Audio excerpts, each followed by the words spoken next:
Thank you. Today we start with integrating what we have discussed last week and your experiences, the weekend experiences of your mauna, mindfulness. Truth is very simple to understand. To understand Dharma, it's not so simple. So, first, let us integrate the topic we have discussed last week about the power of thought, the Sankalpa Shakti. And we understood manifestation has its own consequences. So, how to be aware of the consequences. And we also saw about the evolution, the life purpose, the life work, and the bigger picture of enlightenment journey. Meditation, enlightenment, moment to moment awareness, and finally becoming a co-creator, having enormous amount of energy. So now if you have any questions to ask regarding this, or if you want to share your experiences from the weekend, practice of your own experiments, if you need any fine-tuning, if you need any further clarity. So this is an opportunity we'll discuss for about 15-20 minutes, and then we'll go into a new topic. Yeah, and I really wanted some guidance regarding journalism. As you said, it is very helpful, and even I feel so. But I'm not like clear as to what exactly I need to journal. Journal, and how. So please, if you can guide me out of that. Okay. So first is when you are journaling means you're writing down. Okay, so you write down your experiences, you write down your questions. Journaling means what is happening inside you, you are just simply writing down. As simple as that. So when the journaling will be useful is when you are in intense sadhana, when you are especially in silence, in mauna, then there will be some times where you have a lot of emotions popping out. You feel like speaking to somebody, you feel like sharing that to somebody. So that moment you are practicing silence. But the emotions are so overwhelming, you want to speak. So that moment, the journaling helps, where you are writing down what you feel. What you feel, you write down, and you are telling yourself, okay, I have expressed myself, and I'll come back to this emotion at a later stage. But right now, I'm in the practice of silence. I'm in the practice of meditation. So let me continue this practice, but I've written it down. I will address it at a later stage. So it is a way you are telling your mind that no need to be agitated. You are taken care, whatever it is, you are taken care. And sometimes there might be some thoughts, some negative experiences from your childhood or from your past, which is very traumatic. So that experience is very disturbing you. That thoughts are disturbing, and you are not able to go intensely into meditation. The thoughts are really bothering you. So you write down those things and say, okay, I'll come back to this. So anything which agitates you, anything which disturbs you in your intense meditation, in your intense silence, you are journaling it. Okay, that's one aspect. That helps you to let go. That helps you to, offload the burden from you, because you've already written it, and you're telling yourself that you're going to address it at a later stage. And also the other aspect of journaling is when you're into intense meditations, you might get a lot of experiences in your meditation, right? You don't understand what that experience means. So you don't need to analyze that. But sometimes, you had a very beautiful experience. It's a very subtle experience. So you write it down, because you may not understand it at that point of time. Maybe at a later stage, you might understand it. So you just write it down. It's like keeping track of your progress. The other aspect is you are a beginner of meditation. You want to experiment, right? You want to experiment how you're progressing. In the day one, how many thoughts you are having, how much is the meditation is peaceful, you are enjoying the meditation or not. So you write down your experience. The second day you write down, the third day you write down. So by the time you come to the 40th day, so you see that you can refer from the first day, I had this experience. So now the thoughts are lesser, I'm feeling more peaceful, I'm having a good sleep. So you can able to double check, you can able to see your own progress. So when you're able to see your own progress, that motivates you to do further meditation, that motivates you to read more books, that motivates you to be always in the path of seeking. So journaling is an important practice which helps you to track your progress. And also, there are certain patterns we don't understand about ourselves. We subconsciously, we have a lot of thoughts, we have a lot of patterns means we repeat certain things unconsciously. So but when you're writing down, you're able to identify your patterns. Okay, so this is the thoughts I'm getting continuously, so these kind of patterns I'm having, so I better work on it. So journaling also helps you to identify your own patterns. Okay, in a challenging situation you get fear, so you might write down, okay, today I went through a challenging situation. Okay, I was facing my parents, but I'm not able to express my truth because I'm not able to express my truth in front of my parents. So that you write down as an experience today. And then tomorrow I say, okay, I'm with my boss and my boss is very angry, so I'm not able to speak what I want. So that is you're written on the second day or the third day. And then there is another incident, you say, oh, again, I'm not able to speak up when there is emergency. When there is a need to speak, I'm not able to speak.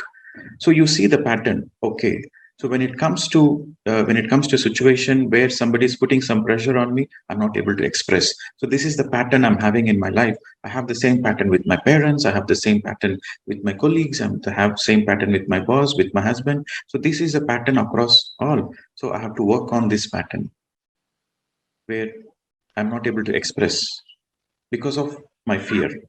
So this is the way you are able to understand your patterns. And when you're able to understand your patterns, you can consciously work on it.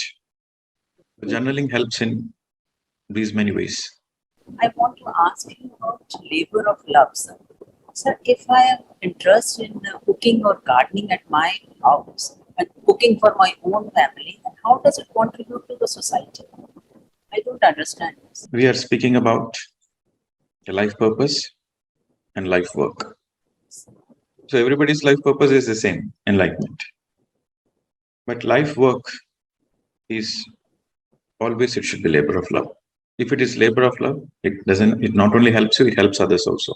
So you're asking a question, suppose you're assuming that you're a doctor, you're practicing as medicine. So now the question is, that's your profession, that's the work you are doing. So do you enjoy that love? Sorry, do you enjoy that work? Do you love that work? Now I am retired, not doing anything, staying at home. Okay, but when you used to do the work, did you really enjoy that work? Did you love? Yes. Okay, so that is your labor of love.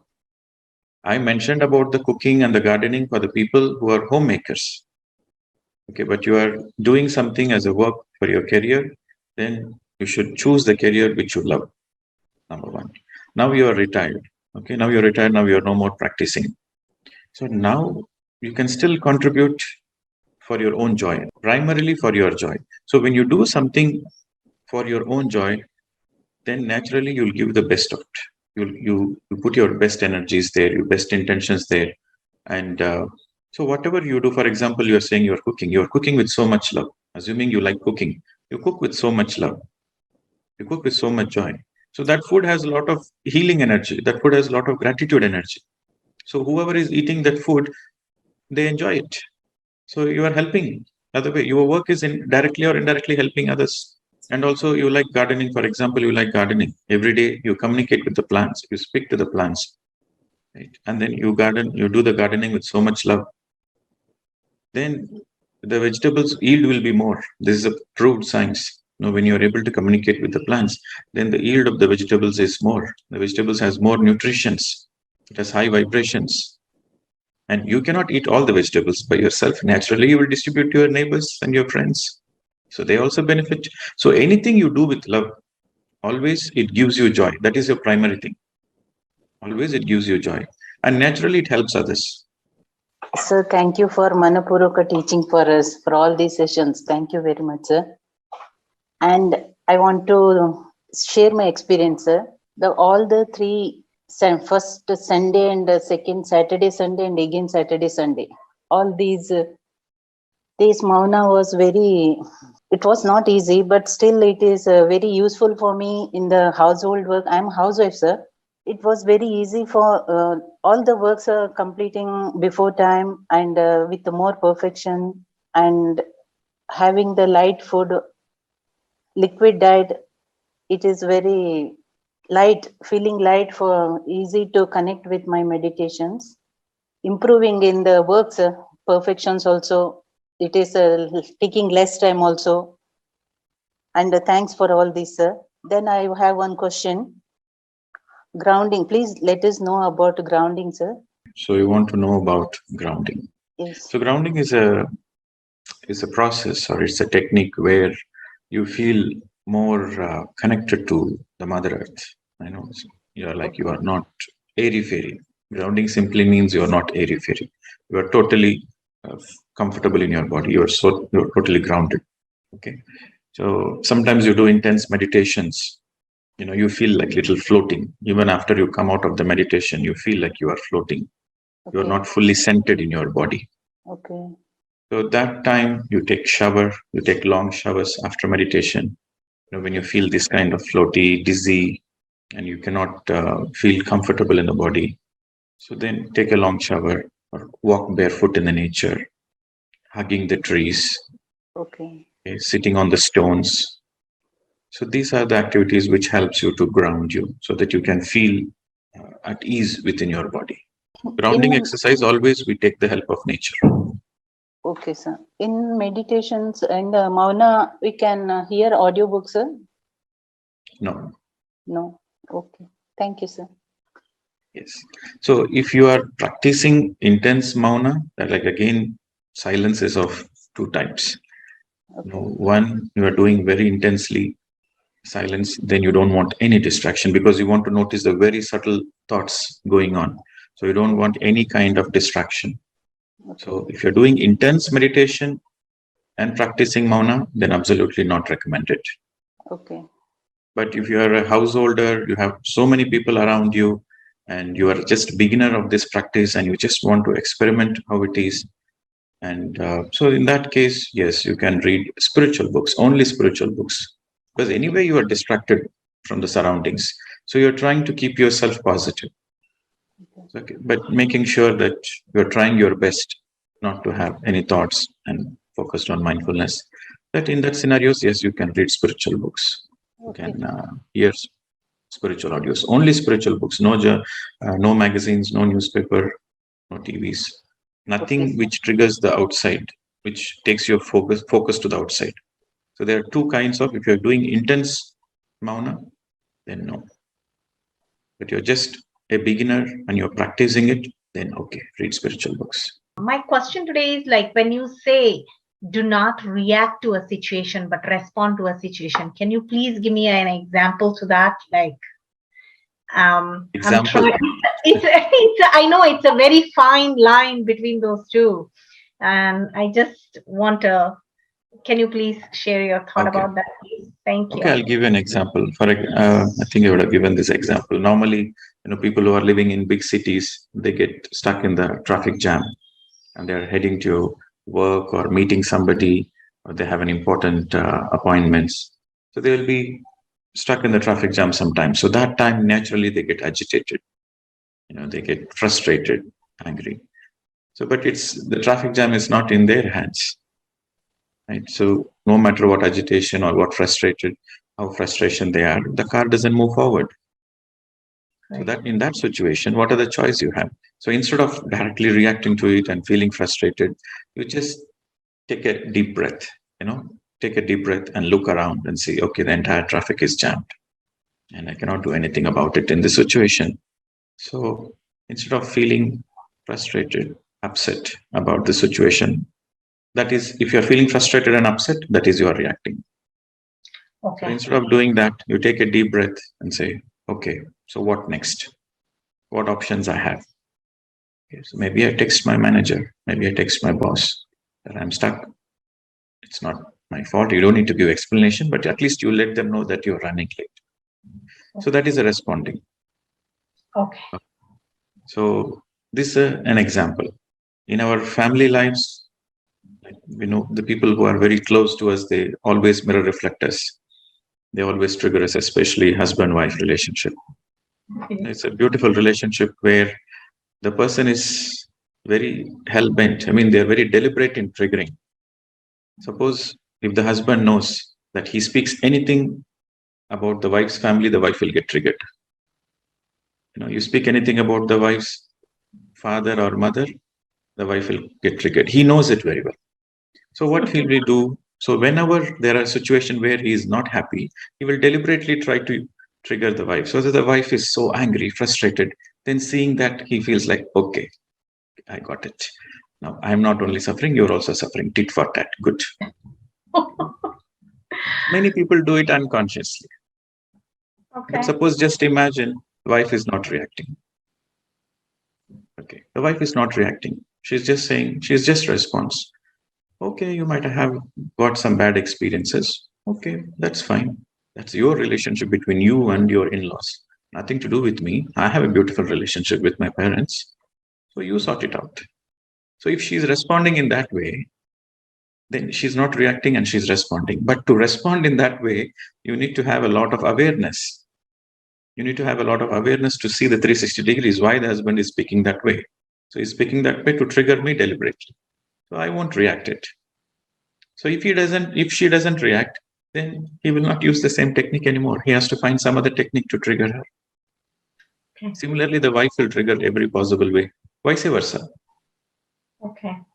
Okay. So when you start responding in relationships, then relationships actually become very beautiful.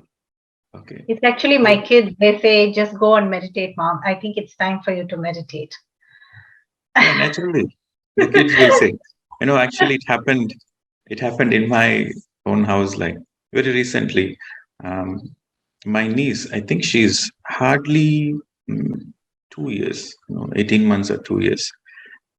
So I was in the house and she was making some noise and I'm doing some class. So I went out and I said, why don't you just go out and play? I told you I have a class. Then she said, okay, uncle, I'll just go out and play. But I think you need a little more meditation. Yeah. Thank you. Yes. So she's True. just 18 months, but she can able to notice Notice. that Yes. I'm not responding to the situation. Yes. Okay. True. So okay, it is that's why I said the family environment is very important. They all mirror reflect us. So it's Yeah. always the relationships around us, whatever the relationships, whether it is our intimate relationships or whether it's our colleagues or whether it's our friends, all the relationships starts having a meaningful relationship. It becomes into a meaningful relationship once you start responding instead of reacting. But for that, you need a lot of meditation. You need a lot of mindfulness. Yes. And you need a lot of patience. And always you are in the mode of learning. Yes. True. Then naturally you respond to situations. Yeah. Thank you. Thank you so much. So these 2 days I did a lot of silence and meditation as much as I could. And I did a lot of introspection. And I came out with one very jarring thing. That is, I am passionate, I am compassionate, I am kind-hearted, I am doing a lot of things. But one thing is very much missing, like love. Because many masters keep saying that love is the ultimate expression of self-transformation and so on. But I don't feel that. Is my heart chakra frozen, or kindly tell me, sir? I don't know. I don't feel like love towards anyone. Okay. You don't need to feel love towards anyone, but as long as you are accepting everyone, that is fine. The acceptance is the key. See, love is something you cannot do. Some people say, I love this person, but that's a way of expression.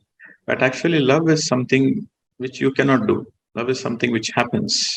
When somebody is saying, I love you, what it really means is they are saying, I accept you as you are.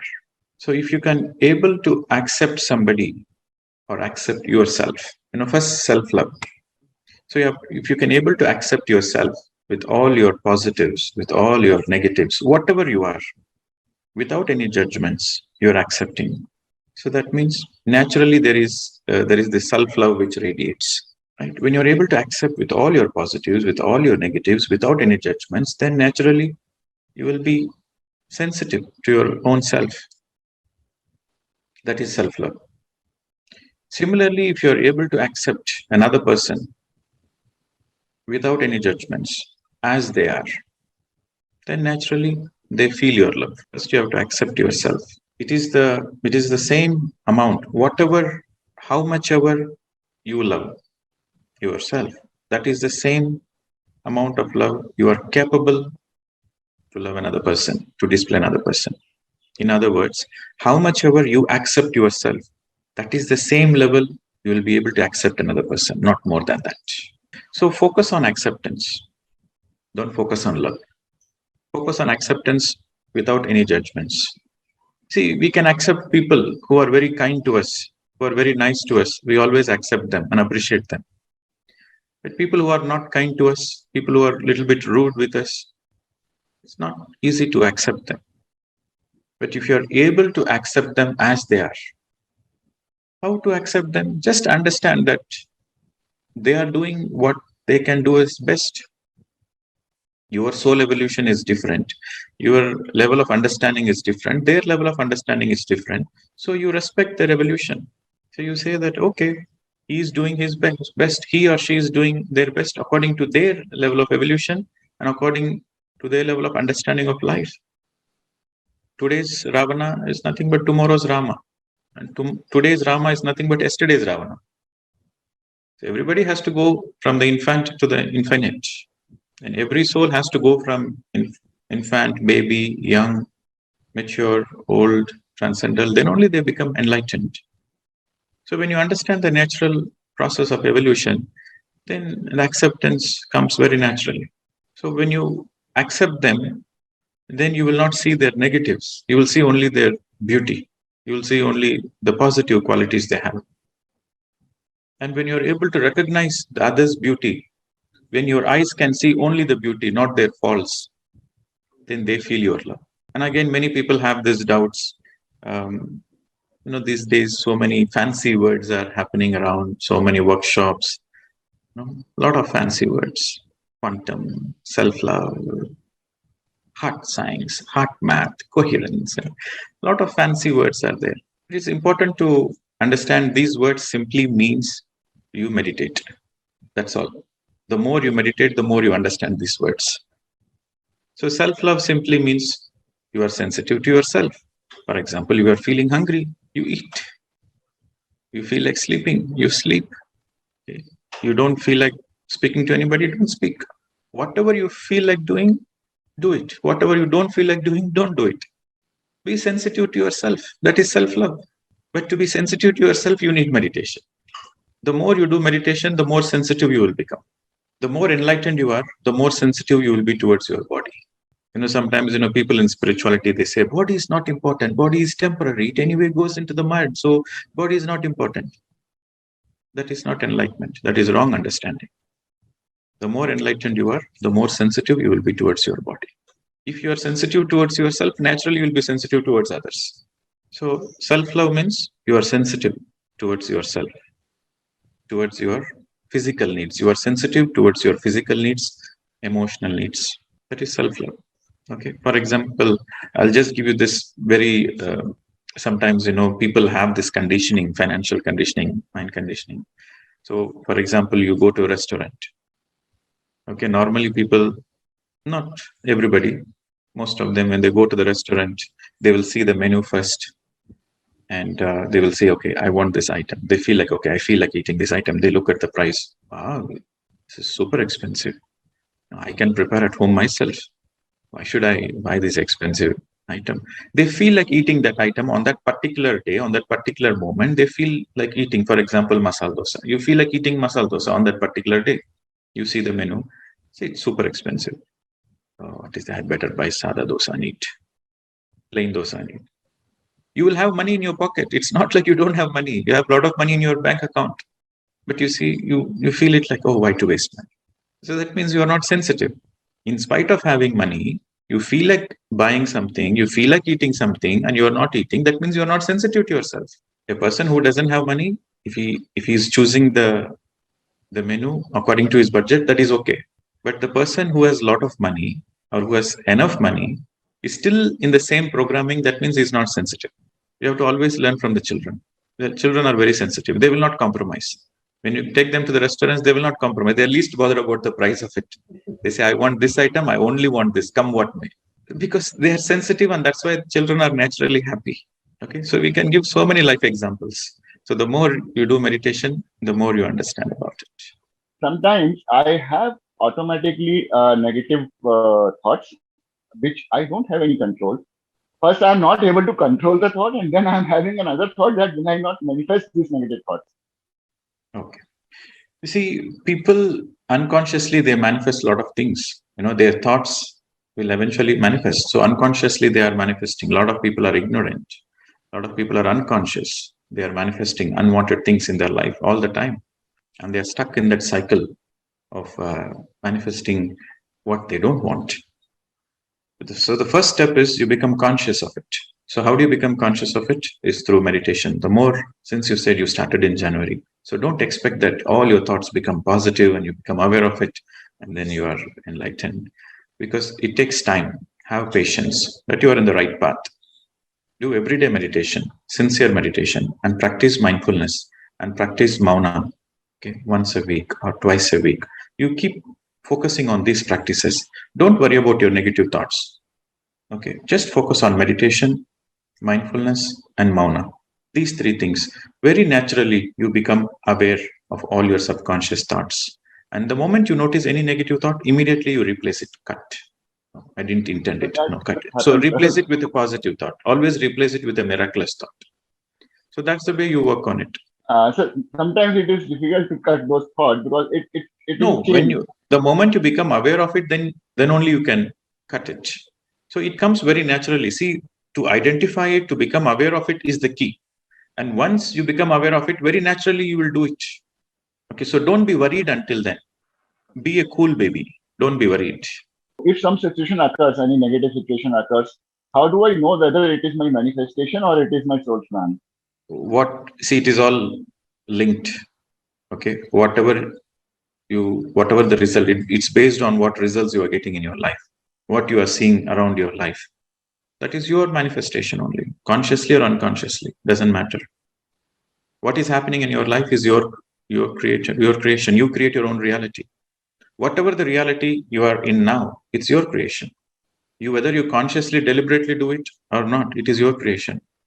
So you are asking the question, is it in my soul plan to manifest these negative things? No. No soul's plans for negativity. Okay. Your soul might plan challenges, but not negativity. So what is the difference, sir? Through challenges, you learn the lesson. The challenges are not in your control. It happens. It is destined to happen. So that is your soul plan. But you are deliberately doing something out of your own free will. That is never part of your soul plan.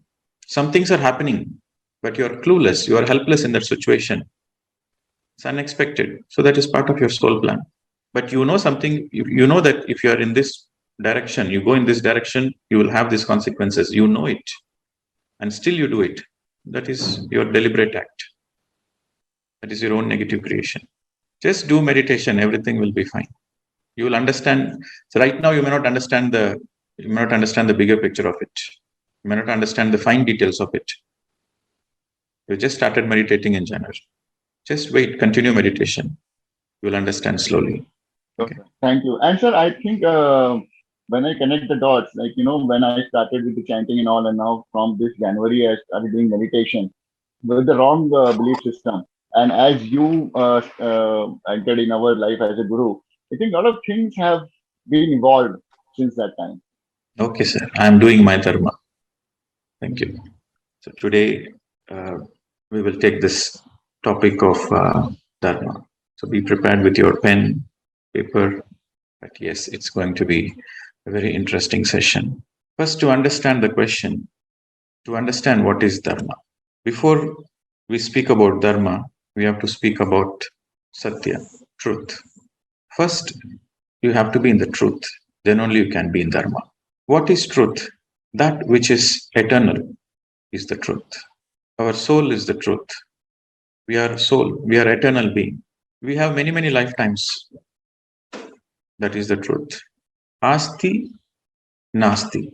Asti means that which exists, even though you don't see in your eyes. It's not visible physically, but still it exists. So that is asti. Nasti means you don't see it, So you assume it doesn't exist. So that is the difference between believers and non-believers.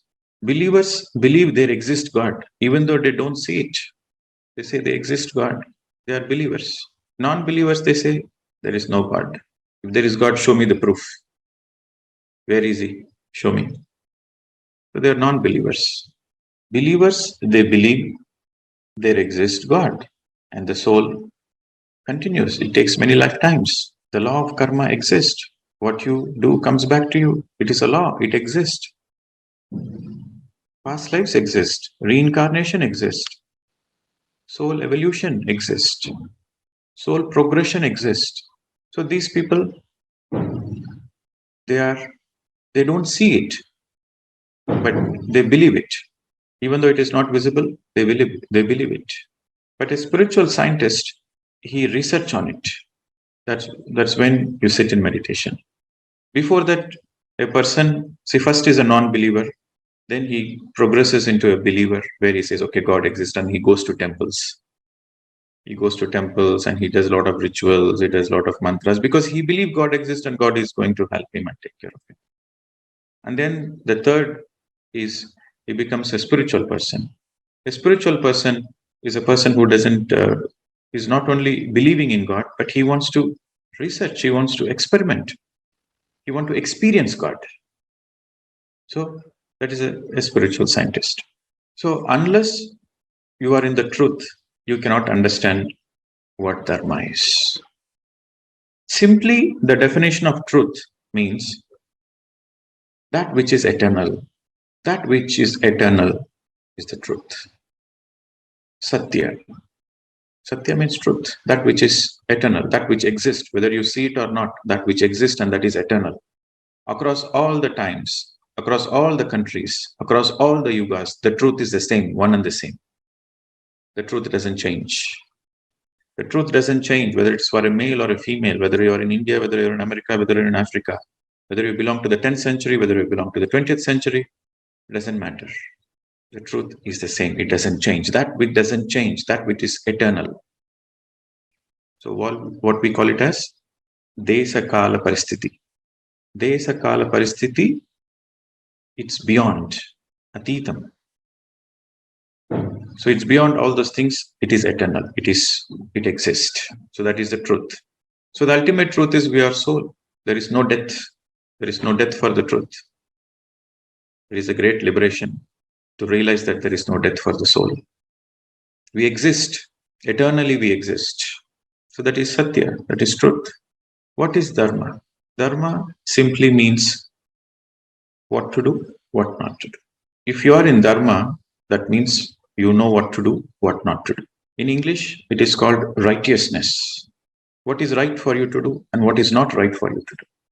Jesus Christ's statement, seek ye the kingdom of God and his righteousness first, and all else will be added unto it. Seek ye the kingdom of God means seek the truth first. The kingdom of God is within. So seek the truth first and his righteousness and follow the dharma. Then all else will be added unto it. When you are in truth and when you follow your dharma, everything will come to your life. You want peace, you want happiness, you want prosperity, you want joy, everything will follow you. But that first you have to be in the truth and then you have to follow your righteousness, you have to follow your dharma. When you follow dharma, what you get? You get shanti, peace. So our Hinduism in India is a land where Hinduism is not a religion, it's a way of life. So many people, many scholars, they disagree to call Hinduism as a religion. It's not a religion. Because for a religion, you need to have a set of rules and regulations. You need to have a text, you need to have guidance. But Hinduism, it's not a religion, it's a way of life. Because it's thousands and thousands of years of old. Then on what basis this exists? That's why they call it as this is Sanatana Dharma. Hinduism, they refer to as Sanatana Dharma. Sanatana means eternal. Dharma means duty. Work, your duty. What to do, what not to do. Sanatana means that which is eternal. So when you realize what is eternal, what is not eternal, and then you follow the Dharma, then that is Sanatana Dharma. Truth is eternal. It is beyond time, place, country, situation, yugas. It is beyond. The truth is one and the same. That is the quality of truth. But when it comes to Dharma, it's a little more complicated to understand. Truth is easy to understand. Dharma is a little more complicated. Because Dharma depends on the age of the soul, the age of the body, the place where he is born, and the situation. It depends on these many things. It depends on the age of the body, depends on age of the soul, depends on the country he is born in, it depends on in which times he is living in. So Dharma depends on all those things. Dharma cannot be same for everybody. For each person, the Dharma is unique. So that's why they call it as Swadharma. Dharma is always referred to as Swadharma. Swadharma means you follow your own Dharma. Swadharma. Okay. The Dharma of a male is different. The Dharma of a female is different. The Dharma of a teenager is different. The Dharma of a mature person is different. The Dharma of a Grihastha is different. A family man is different. The Dharma of an old person is different. The Dharma of a baby soul is different. The Dharma of an enlightened soul is different. A beautiful statement.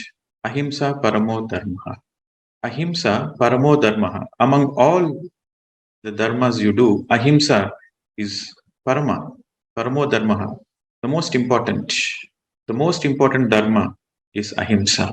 Again, ahimsa means three things. The word ahimsa has three things: non-violence, non-killing, and non-interference. Ahimsa paramo dharma. We have seen in Patanjali's yamas and niyamas. It's clearly spoken about the dharma. And if you take Buddha's teachings, Buddha never spoke about God. Buddha never spoke about God. He always spoke about dharma. In Pali language, it is called Dhamma. So his teachings are all Dhammapada. And what is his teaching? The Noble Eightfold Path is the right views, right intentions. Everything starts with right efforts, right livelihood, right speech, right concentration, right meditation. So everything is right. So when you do the things right, then you are in Dhamma. He says, Dharmam Saranam Gacchami. Before that, Buddham Saranam Gacchami. And unless you are in the truth, you cannot be in Dharma. You don't know. Unless you are in truth, you don't know what is right and what is wrong. And again, the Dharma, I'm just giving you an overview. Tomorrow we'll go into detail. But it's a bit interesting to understand how interesting this topic is, how deep the subject is. Again, you have a duty. Dharma simply means duty. What to do, what not to do. You have a dharma towards your body. You have a dharma towards your physical body. And you have a dharma towards your family. And you have a dharma towards the society. Again, there are three. Dharma towards yourself, your body, Sharira Dharma. And dharma towards your family. The family which you are chosen to be born, you have a certain duty towards that family. You have a certain duty to look after that family. The family which you have chosen, you have a certain duty. The family that chooses you, you have a certain duty. You have a certain duty towards your body. First, Sarira Dharma. You have to be very, very sensitive to your body. You cannot put alcohol in your body every day. Then the body gets destroyed. You have no right to destroy your body. Sarira Dharma. If you do the things, if you don't do your duty properly, then you have to face the consequences. Then you fall ill, you fall sick. Then you have to vacate the body. You have to drop the body prematurely without fulfilling the task for what you have come for. So first is dharma towards your body. Second is dharma towards your family, your parents, your wife, your husband, your children. You have a dharma, you have your duty. You have to fulfill it. You cannot escape it. If you are escaping, then you are not in Sathya. So dharma is much more complicated. Then the third is your responsibility towards your society. The whole of the human kind, the animal kind, the plant kind. So you have that dharma. So in what age of the soul determines in which dharma you are in. All three are equally important. All the three are equally important. Then again, dharma of a lifetime. What you want to do. What is the duty for the whole of your lifetime? What is the mission of your life? The dharma of the lifetime. And then the next is, what is your dharma for the next 24 hours? For the next 24 hours, what I want to do? What is the duty you have to do for the next 24 hours? That is the second. And the third is, what is the dharma I have to do now, this moment? This moment, what should I do? So that is the third. Right now, I'm sharing, I'm teaching. That is my dharma this moment. I'm doing my duty this moment. And you are listening attentively and you are absorbing. You are taking down the notes. So that is your dharma this moment. And the dharma of the technicians is to make sure the Zoom connection is fine, to make sure all the things are doing well behind the screen. Technicians, that is their dharma. Take the example of a school. The dharma of the teacher is to make sure he does teaching in a way that gets delivered to the students easily. Teaching complicated subjects in the simplest possible way so that the students can understand is the dharma of the teacher. And to listen sincerely, attentively, and learn from the teacher is the dharma of the student. Before the teacher and the student enters the class, there will be a sweeper who will clean the classroom, who will make sure all the desks are arranged properly. So that is the dharma of the sweeper. Everybody has to do their own duty. And the principal's dharma is to make sure the school is functioning properly. Everybody is doing their job. Every teacher is teaching their subject. Every student is attending the classes. So that is the dharma of the principal. So the whole of the creation, fundamentally you have to understand, the whole of the creation is they are doing their job according to their dharma. The nature is doing its dharma. The higher masters are doing their dharma. The gods are doing their dharma. Existence is in the path of dharma. They are doing their duty. We have to do our duty. If you don't do your duty, then you are not in alignment with the divine. You are not in alignment with the creation. So if you are not doing your duty, then there is no peace, then there is no shanti, there is no peace and there is no joy. But when you do your dharma, then you are in peace and joy. If you are in the path of adharma, that leads to suffering. If you are in the path of dharma, then that leads to enjoyment. Bhoga, papa, punya. So when you are in the path of dharma, that means for the first, before you can be in the path of dharma, you have to be in the path of truth. For that, you have to be in the path of jnana. So jnana, Sathya, Dharma. And then when you are in the path of dharma, then you are in bhoga, happiness. If you are in the path of asatya, ajnana, adharma, then you are in suffering, papa. So this dharma is a very complicated subject. It's not so easy to understand, but we have given the enough background to understand how complicated it is. Unless you are in the path of the truth, unless you are in truth, you don't know what is your dharma. So if you are not in truth, by default you are in adharma. If you are not in truth, by default you are in adharma. Simply what to do, what not to do at any given point of time. It is dynamic. It depends from time to time, situation to situation, person to person, country to country. So these points are very important. And let us ponder a little more. And then there is Aapaddharma. In terms of emergencies, you have a separate dharma. What we call it as Aapaddharma. Yes, ahimsa paramo dharma. Yes, you are in the path of ahimsa. But when you are getting attacked, when you are getting killed, then the dharma changes. Then Aapaddharma comes. When somebody is trying to kill you, you kill them in return. This is Aapaddharma. You are a person for peace. You are a person for non-violence. But when somebody is trying to kill you, then it is your dharma to protect yourself. That is Aapaddharma. It's not a so easy subject. Needs a lot of clarity. You have to totally understand the truth. You have to understand the zest of the truth. Then you will be able to understand Dharma. Then again, there is Varnashrama Dharma. Varnashrama Dharma means, Varna means your aura, your energy you carry around, the evolution of what you are. You are highly evolved. You are in truth. Then you are having Brahma Jnana. Then you are a Brahmin. A person with a Brahma Jnana is a Brahmin. It's not he is born in a Brahmin family, he is a Brahmin. No, that's a wrong understanding. A person who has Brahma Jnana is a Brahmin. So he has a different Dharma. Again, a person who is a mature soul, he has a different Dharma. A person who is a baby soul, Sudra, he has a different Dharma. A person who is a Kshatriya, it's a different Dharma. So when I say a Sudra, a Brahmin, a Kshatriya, it doesn't determine that he is born in that caste, he is born in that family.